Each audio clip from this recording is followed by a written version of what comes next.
Bonjour à chacun d'entre vous, être le porte-parole du Seigneur notre Dieu, waouh!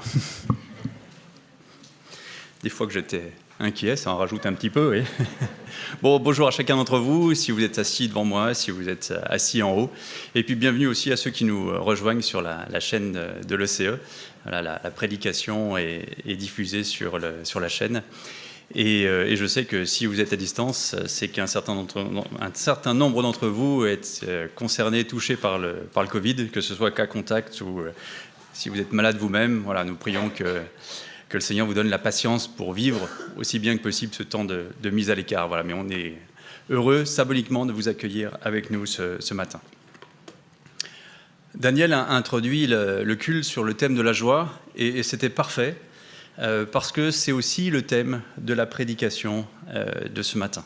Alors la joie, c'est un grand sujet, c'est un vaste thème, et on peut dire plein de choses sur la joie. Moi, mon ambition, mon objectif ce matin est très modeste. Il est simplement de vous donner envie tout à l'heure de prendre le temps de boire un petit apéritif en rentrant chez vous. Vous voyez, c'est pragmatique, c'est à la portée de tout le monde. Et si je vous dis ça, bien sûr, c'est un clin d'œil, c'est parce que le texte de ce matin, donc Ecclésiaste chapitre 9, et on va lire les 12 premiers versets, eh bien le texte de ce matin va nous encourager à profiter des petits plaisirs de la vie, vous voyez, des petits moments de bonheur comme ça du quotidien. Et c'est la raison pour laquelle eh bien, le titre de la prédication est « Réjouissez-vous aujourd'hui ». Pas se réjouir demain, après-demain, quand les circonstances seront différentes, non, nous réjouir aujourd'hui. Voilà. Et je vous propose donc de lire les 12 premiers versets du chapitre 9 d'Ecclésiaste, comme c'est écrit ici. Voilà, on va lire depuis évidemment le premier verset, et la prédication commencera, juste un détail technique, sur la deuxième partie du premier verset, la première a été abordée par Thierry la semaine dernière. Voilà. Donc, chapitre 9, premier verset. « Oui, j'ai appliqué mon cœur à tout cela. J'ai fait de tout cela l'objet de mon examen. » Et j'ai oublié de vous préciser que si je ne projette pas le texte, que vous l'avez vu, mais c'est dans les Bibles devant vous, à la page 439, si vous voulez suivre avec nous le texte. « Donc j'ai vu que les justes et les sages, avec leurs entreprises, sont dans la main de Dieu. Que ce soit l'amour ou la haine, les hommes ne savent rien de ce qui les attend. Tout arrive également à tous. Il y a un même sort pour le juste et pour le méchant, pour celui qui est bon et pur et pour celui qui est impur, pour celui qui offre des sacrifices et pour celui qui n'en offre pas. L'homme bon est pareil au pécheur, celui qui prête serment à celui qui a peur de prêter serment. C'est un mal parmi tout ce qui se fait sous le soleil qu'il y ait un même sort pour tous. De plus, le cœur des humains est rempli de méchanceté et la folie habite leur cœur pendant toute leur vie. Après cela, ils vont chez les morts. Oui, pour tous ceux qui sont associés aux vivants, il y a de l'espérance. Même un chien vivant vaut mieux qu'un lion mort. Les vivants, en effet, savent qu'ils mourront, tandis que les morts ne savent plus rien. Et ils n'ont même plus de récompense à attendre, puisque leur souvenir est oublié. Même leur amour, leur haine et leur zèle ont déjà disparu, et ils ne prendront plus jamais aucune part à tout ce qui se fait sous le soleil. Va manger ton pain dans la joie et boire ton vin dans la gaieté, tout l'apéritif, puisque Dieu prend déjà plaisir à ce que tu fais. Qu'à tout moment tes habits soient blancs et que l'huile ne manque pas sur ta tête. Jouis de la vie avec la femme que tu aimes pendant toute la durée de ta vie, sans consistance que Dieu t'a donnée sous le soleil, pendant toute la durée de ton existence fumeuse. Car voilà quelle est ta part dans la vie, dans la peine que tu te donnes sous le soleil. Tout ce que tu trouves à faire, fais-le avec la force que tu as, car il n'y a ni activité, ni réflexion, ni connaissance, ni sagesse dans le séjour des morts où tu vas.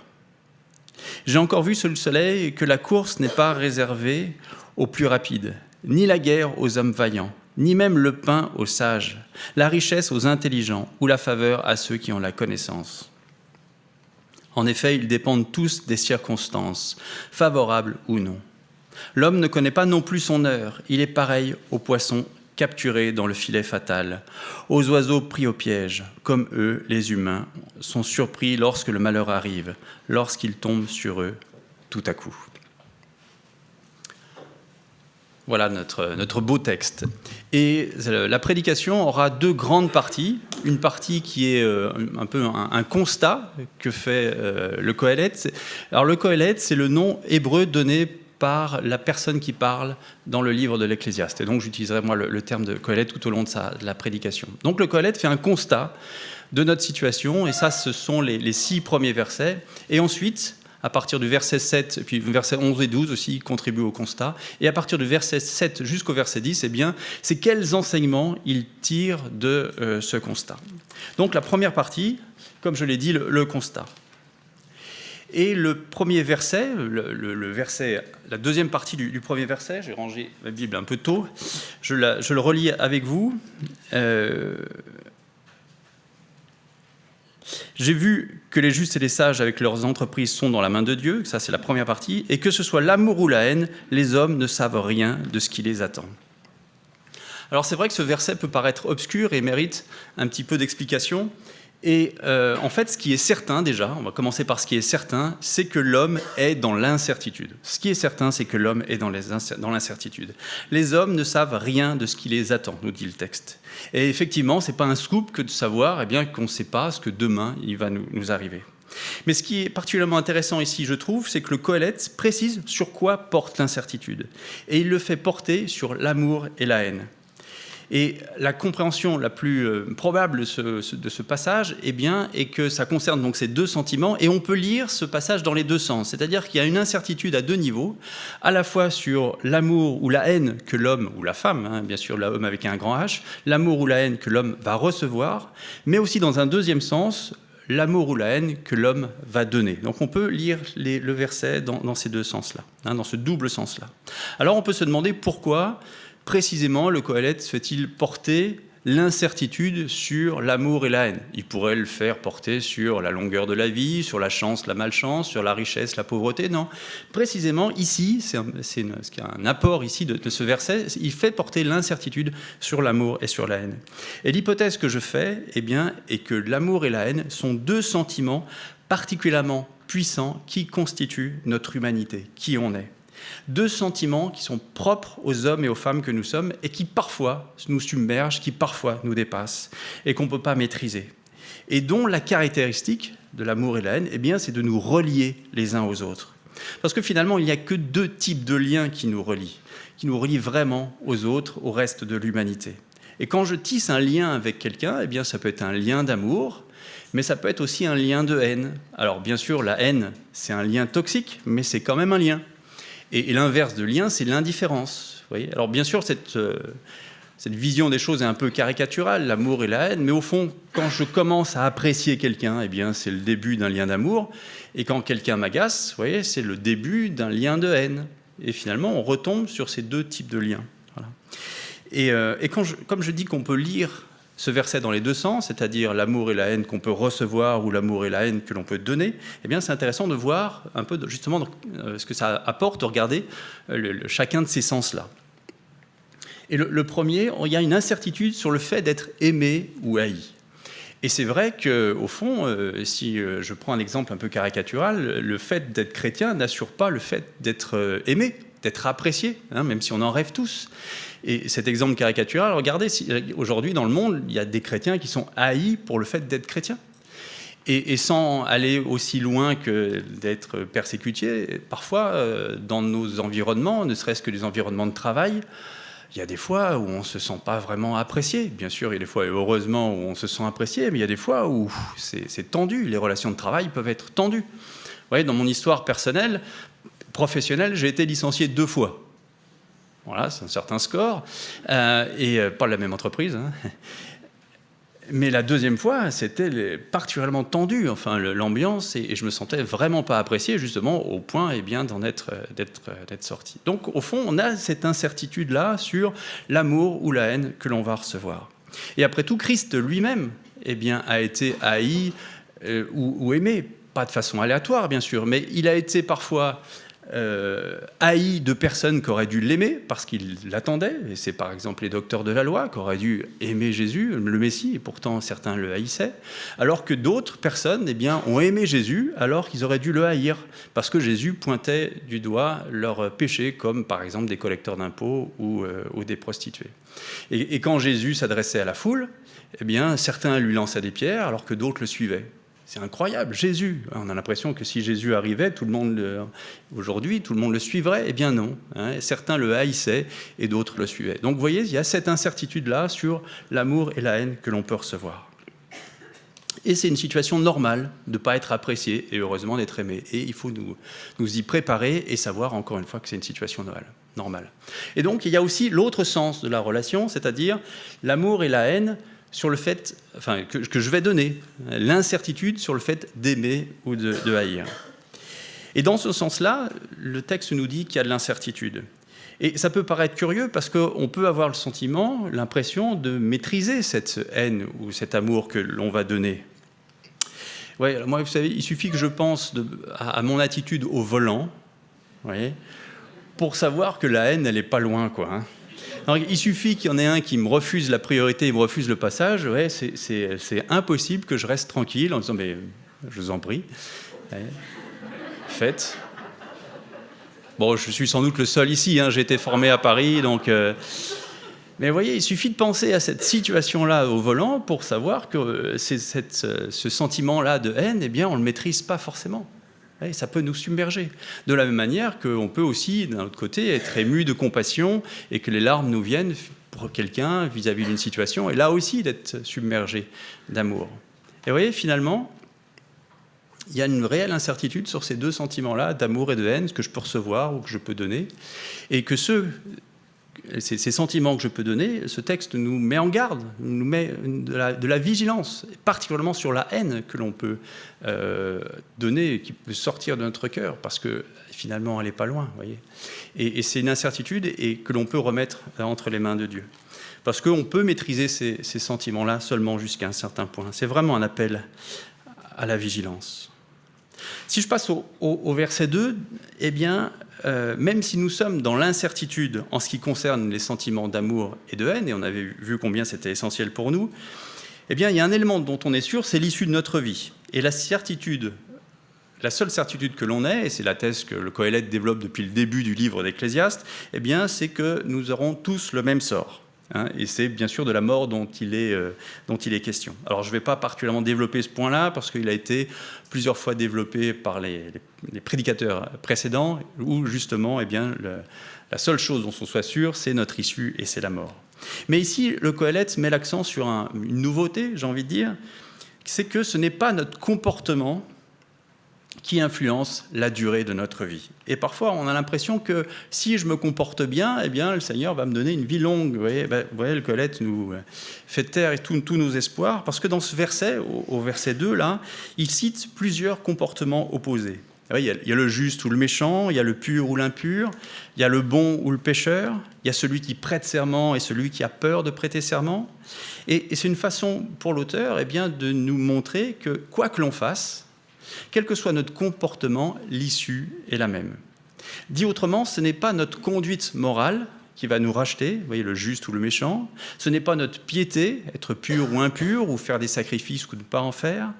Ce n'est pas non plus notre comportement, bon ou pécheur. Ce n'est pas non plus notre engagement qui va nous aider, l'engagement prêter serment ou pas. Ce n'est pas toutes ces choses que l'on peut mettre en œuvre qui vont changer quoi que ce soit à l'issue de notre vie. Alors, on peut toujours essayer d'agir contre cette fatalité. Elle est inéluctable. Vous voyez le pléonasme, une fatalité inéluctable. Vraiment, on ne peut pas la changer. Et nous sommes tous égaux devant la mort. Et quoi que l'on fasse, ça peut nous arriver n'importe quand, à n'importe qui d'entre nous, quelle que soit notre conduite. Et c'est renforcé par le verset 12, regardez, je lis le passage simplement, verset 12, « L'homme ne connaît pas non plus son heure, il est surpris lorsque le malheur arrive. » Et parfois, vous voyez, nous vivons comme si nous n'allons pas mourir, comme si nous disons « Moi, de toute façon, je m'en fiche, la mort, je suis contre. » Ça n'a pas de sens. Ça n'a pas de sens. Et ce n'est pas parce qu'on se comporte bien avec le Seigneur qu'on aura une longue vie. On a tous des exemples de serviteurs de Dieu qui portait du fruit et dont la vie a été abrégée. Oui. On est dans l'incompréhension. Et là, le Colette nous prévient. Nous avons tous la même destinée. Et il trouve même que c'est un mal qu'il y ait un même sort pour tous. Au verset 3. Et là aussi, ce verset mérite explication. Et à mon avis, il y a 2 raisons pour lesquelles le Qoheleth considère que c'est un mal. Et je commence évidemment par la première. C'est un mal que nous ayons tous le même sort parce que ça développe chez l'homme un certain cynisme. Comme de toute façon, l'issue est la même, à quoi ça sert de faire des efforts pour bien se comporter, vous voyez ? Et la traduction de ce verset-là, tel que je l'ai lu, ne rend pas bien compte de la causalité qu'il y a entre la première partie et la deuxième partie du verset.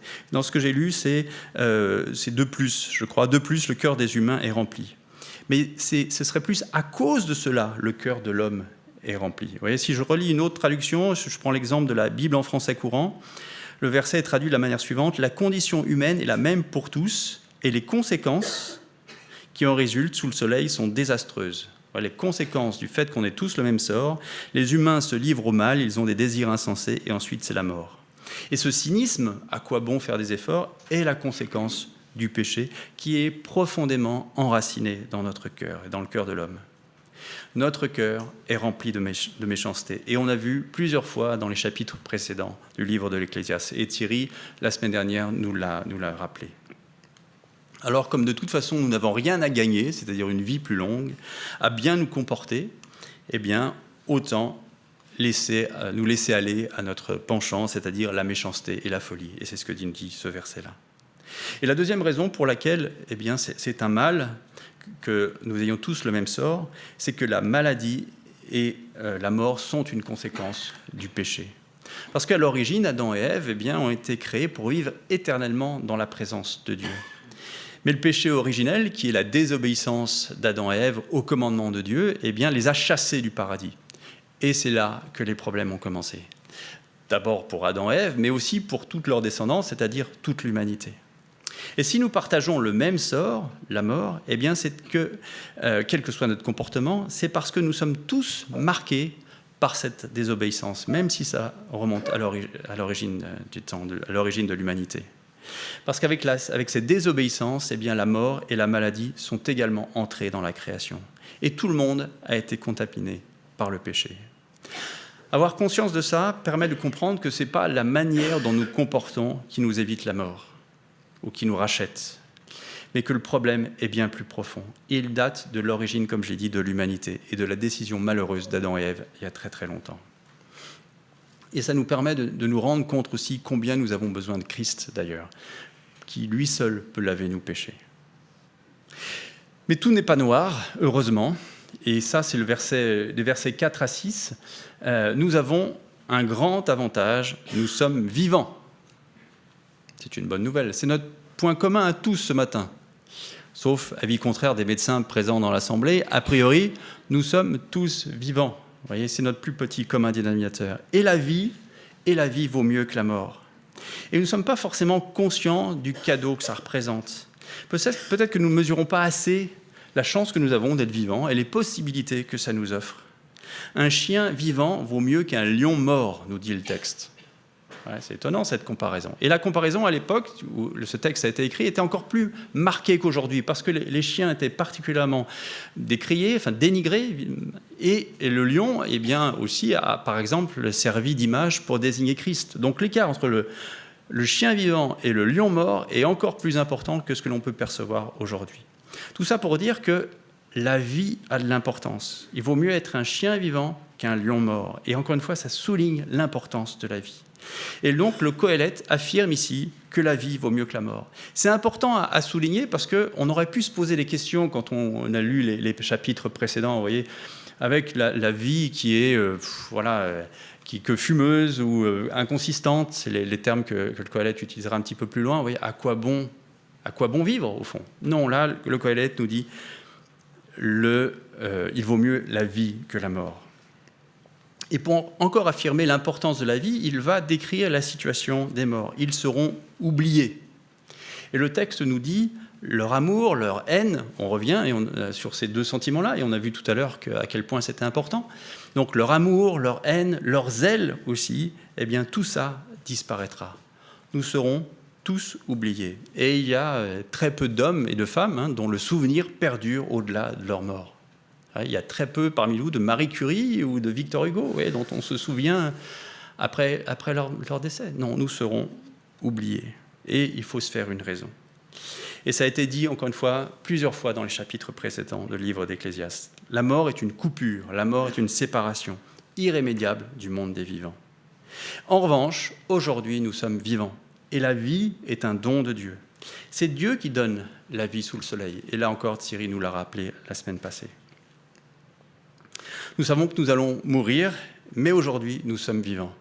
Et là encore, un scoop. Personne n'a jamais su qu'il était mort. Voyez. Mais aujourd'hui, nous savons que nous sommes vivants.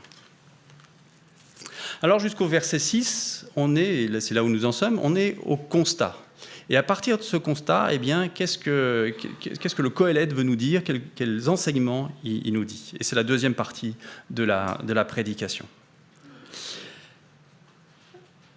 De savoir qu'aujourd'hui nous sommes vivants, que nous sommes dans la main de Dieu et que demain nous allons mourir, devrait nous donner un certain sentiment d'urgence pour agir, pour vivre. Mais un sentiment d'urgence pour faire quoi, au fond? Pour faire plus de choses, pour courir plus vite? Bon, j'ai l'impression qu'on court déjà assez vite comme ça en ce moment. Oui. Donc, au fond, le sentiment d'urgence, mais pour faire quoi? Et le Qoheleth nous donne 3 grands conseils qu'on va prendre les uns après les autres. Il nous dit « Mange ton pain et bois ton vin dans la gaieté », versets 7 et 8. « Jouis de la vie avec la femme que tu aimes », verset 9. « Et fais tout ce que tu trouves à faire avec la force que tu as », verset 10. Et encore une fois, on va les prendre les uns après les autres. Donc, premier conseil, profite des joies simples, versets 7 et 8. Et ce verset commence par « va ». Et oui, ce « va » sonne comme un encouragement. Maintenant que tu sais que tu vas mourir, eh bien, vas-y. Ne reste pas les bras croisés. Va. Ne fais pas comme si sous le soleil tu avais l'éternité. Je sais bien que pour Dieu, un jour égale 1000 ans, mais toi, tu n'as pas 1000 ans. Tes jours sont comptés. Et je trouve que les versets 7 et 8 sont particulièrement déculpabilisants, apaisants. Vous voyez, les joies simples, manger son pain et boire son vin dans la gaieté. Encore une fois, ce sont des choses simples. Et ce verset nous encourage à prendre plaisir dans ces choses simples. Et qu'est-ce qui nous permet de prendre plaisir, justement, dans ces choses simples? Eh bien, la réponse est dans la deuxième partie du verset 7. Parce que Dieu prend déjà plaisir à ce que tu fais. Et c'est sans doute la phrase la plus importante du chapitre 9, là, de ces 12 premiers versets. Dieu prend déjà plaisir à ce que tu fais. Et ça renvoie la première partie du verset que Thierry a commenté la semaine dernière. Les justes et les sages, avec leur entreprise, sont dans la main de Dieu. Nous sommes dans la main de Dieu. Et il prend plaisir à ce que nous faisons. C'est pas une bonne nouvelle, ça? Et c'est ce qui nous permet de profiter de la vie et des joies simples. Nous n'avons plus besoin de nous mettre en 4 pour plaire à Dieu. C'est déjà fait. Nous n'avons pas besoin de nous lancer dans les entreprises compliquées pour mériter son amour, pour mériter la paix qu'il nous donne. C'est déjà fait. C'est pour ça, encore une fois, que nous pouvons nous réjouir des petites choses du quotidien. Nous sommes dans la main de Dieu. Nous sommes réconciliés avec Dieu le Père. Et c'est finalement ici une allusion au principe de la grâce. Nous savons que c'est par la mort de Christ que nous avons été réconciliés avec le Père. Et ce verset est une préfiguration de la grâce. Nous ne sommes plus sous la colère de Dieu. Nous pouvons passer à autre chose et profiter de la vie, profiter des joies simples. Et au verset 8, le Qoheleth rajoute la notion d'abondance. Il parle de vêtements blancs, il parle d'huile sur la tête. Et ces 2 images expriment la notion de fête, de réjouissance. Alors, ça ne veut pas dire qu'il faut rouler sous la table, et en buvant son vin. Et il y a d'autres passages dans la Bible où eh bien, on parle de modération, de maîtrise de soi, vous voyez, de sobriété. Mais quand même, on ne va pas non plus passer sa vie à faire la fête, mais quand même. C'est d'avoir un état d'esprit qui nous permet de saisir toutes les occasions de nous réjouir. Vous voyez combien c'est apaisant et réjouissant. Alors bien sûr, il y a des périodes de vie où il est plus difficile de se réjouir, bien sûr, et nous vivons parfois des situations dramatiques, bien sûr, et le Qoheleth ne nous le cache pas. Et c'est peut-être justement dans ces moments difficiles où nous avons besoin de nous réjouir des choses simples. Et si vous me permettez un un exemple personnel. Peut-être que moi, ma phase de vie la plus difficile, c'est quand j'ai accompagné mes parents dans leurs derniers instants de vie. Vous voyez, ce n'est pas des moments agréables. Et pourtant, je vous assure qu'il y a eu des vrais moments de bonheur, il y a eu des moments de joie, même si les circonstances étaient difficiles. Et maintenant, avec les années de recul, eh bien, je garde ce temps de bons souvenirs. Et si je fais une analogie entre les saisons et notre vie, nous avons besoin de trouver la joie quand on vit dans l'hiver, dans la période de l'hiver, vous voyez, et d'apprécier les petites choses de l'hiver. Et pas parce que l'hiver est la promesse du printemps. Non, nous avons besoin de nous réjouir aujourd'hui. Et le Qoheleth nous dit que, eh bien, nous ne pouvons pas rajouter de jours à la vie. Et quand on ne peut pas rajouter de jours à la vie, eh bien, nous avons besoin de rajouter de la vie au jour. Et les joies du quotidien nous permettent justement de rajouter de la vie au jour. Verset 9, deuxième conseil, contente-toi de ta part. Jouis de la vie avec la femme que tu aimes. Autre traduction possible, saisis la vie. Et j'aime bien cette traduction parce qu'elle donne cette idée d'action, de responsabilisation, vous voyez, de saisir, de mise en route. Saisis la vie avec la femme que tu aimes. Et si je me place du point de vue de la réalité crue que développe ici le Qoheleth, nous savons que nos jours sont comptés. Mais nous savons aussi que les jours de notre conjoint ou notre conjointe sont également comptés. Parce que l'un et l'autre vont mourir. Voyez ? Et à moins de mourir en même temps, eh bien, l'un et l'autre, à un moment donné, sera veuf ou veuve. Alors, je ne veux pas plomber l'ambiance des couples, hein, mais c'est un peu ce que nous dit le Qoheleth quand même. Ça veut dire que ça doit aussi nous pousser à profiter de tous les instants avec l'être aimé. Tout le temps que l'on perd à être en désaccord, en conflit, en tension, bon, c'est surréaliste, hein, bien sûr, ça n'arrive pas dans les couples ici, mais supposons, faisons l'hypothèse folle, eh bien, tout ce temps qu'on passe en conflit, peut-être qu'un jour, quand l'autre sera parti, eh bien, ce sont des temps qu'on regrettera, vous voyez, si notre époux, notre épouse part en premier. Alors, saisissons la vie, réjouissons-nous avec la femme ou avec l'homme que l'on aime. Et ça, toute la durée de notre vie. Tu trouves que ta femme n'est pas la femme idéale, qu'elle a des défauts ? Ça tombe bien, ça te fait un point commun. Tu trouves que ton mari n'est pas l'homme idéal, qu'il a des défauts ? Pareil, même chose. Et le Qoheleth nous encourage à l'aimer tout de même et à profiter des joies simples avec lui. Et je crois qu'on peut aussi adapter ce passage aux personnes célibataires en remplaçant le mot femme par ami. Je sais bien que je tords un petit peu le texte, mais il y a aussi une notion qui est importante, c'est la notion de relation. De la relation dans son intimité, dans sa profondeur, dans sa fidélité. Et même si, bien sûr, un ami n'est pas un conjoint, on peut aussi vivre une intimité relationnelle, personnelle avec un ami ou un ami. Et même si ce n'est pas mentionné ici, encore une fois, ce n'est pas tordre l'esprit du texte que de transposer ces propos à une relation amicale. Ensuite, le Qoheleth, si je puis dire, nous en rajoute une petite couche, vous voyez, en nous rappelant que notre vie est sans consistance, fumeuse. Vous voyez, ça partait bien et on est ramené à la dure réalité. Notre vie est sans consistance, fumeuse, des fois hein, qu'on l'ait oublié. Mais ce qui souligne ici, c'est que même si notre vie, j'ai pris un peu de retard, même si notre vie est fumeuse, c'est Dieu qui nous la donne. C'est Dieu qui nous la donne. Et je trouve que le contraste entre Dieu et cette vie fumeuse montre tout l'amour que Dieu a pour nous. Sans un amour immense de la part de Dieu, eh bien pourquoi s'intéresser à des êtres dont la vie est sans consistance ? Christ est mort sur la croix pour des personnes dont l'existence n'est que fumée. Si nous sommes en voiture sur une route et puis qu'il y a une colonne de fourmis qui passe, vous voyez, on l'écrase sans se poser de questions, même pas on l'observe. Et au regard de la puissance de Dieu, nous sommes moins que des fourmis. Et pourtant, bien sûr, il ne nous écrase pas. Il prend soin de nous et il nous aime. Et je trouve que ce contraste entre la grandeur et la puissance de Dieu et notre existence fumeuse, pour reprendre ce terme-là, eh bien, montre tout l'amour que Dieu a pour nous. Alors voilà, quelle est notre part ? Profiter de joie simple au milieu d'un quotidien qui ne l'est pas. Et il n'y a pas d'autre possibilité. Saisir sa part de bonheur est un vrai état d'esprit, une manière d'aborder la vie. Profiter de plaisirs simples, manger son pain, boire du vin avec la femme ou l'homme que l'on aime. Et il faut se contenter de cette part. Même si elle nous semble petite, même si elle nous semble injuste. Et c'est vrai que parfois on aimerait une plus grande part, on aimerait avoir plus de bonheur. Mais c'est la part que Dieu nous donne sous le soleil. et à nous de nous en saisir le mieux possible. Le contentement, mes amis, est le seul chemin possible du bonheur. Le contentement. Se contenter de ce que l'on a n'est pas du tout dans l'air du temps. Et jamais on ne s'est autant comparé les uns aux autres. Et les réseaux sociaux nous y encouragent. Ils nous poussent à nous présenter sous notre meilleur jour, à donner de nous une vitrine de notre vie qui est bien plus belle que ce qu'elle est en réalité. Et donc on a l'impression, quand on passe du temps sur les réseaux sociaux, que la vie des autres est bien plus sympa que la nôtre. Vous voyez, la vitrine est magnifique. Et il y a encore pire, les influenceurs. Vous voyez. Et là, ils font tout ce qu'ils peuvent pour montrer combien leur vie est formidable. Mais c'est navrant. Influenceurs.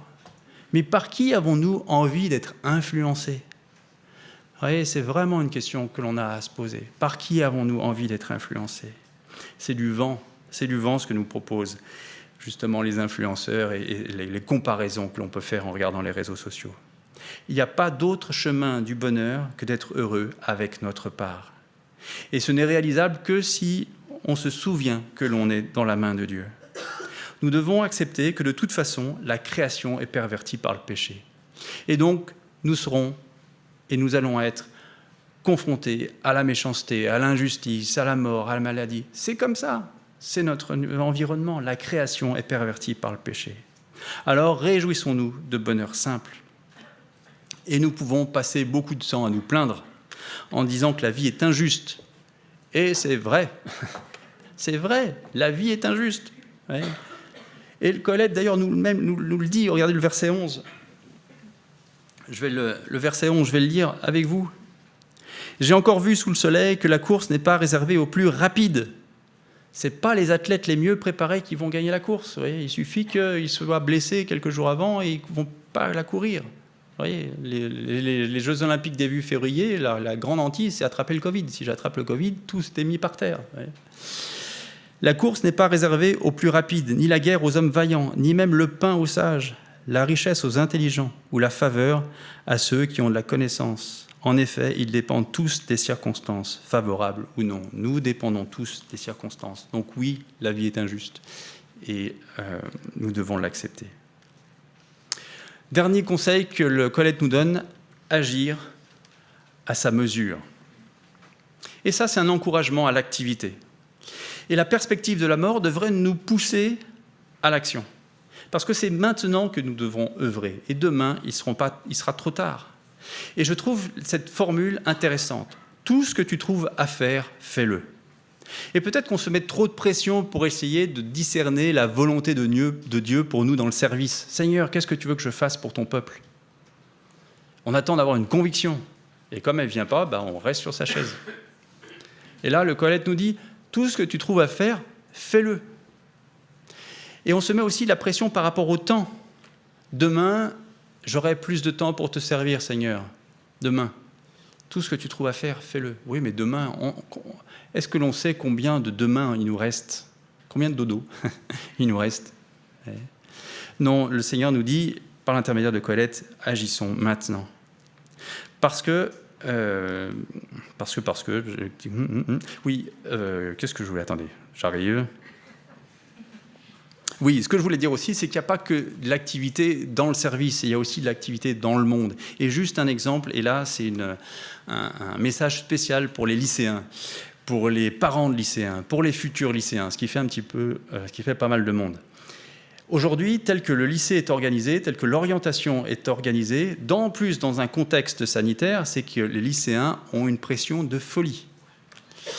Et certains s'en sortent plus que d'autres. Mais dans le choix de matière, de savoir quelles sont les règles du jeu, quand sera le bac, enfin, c'est vraiment dur quand on est lycéen aujourd'hui.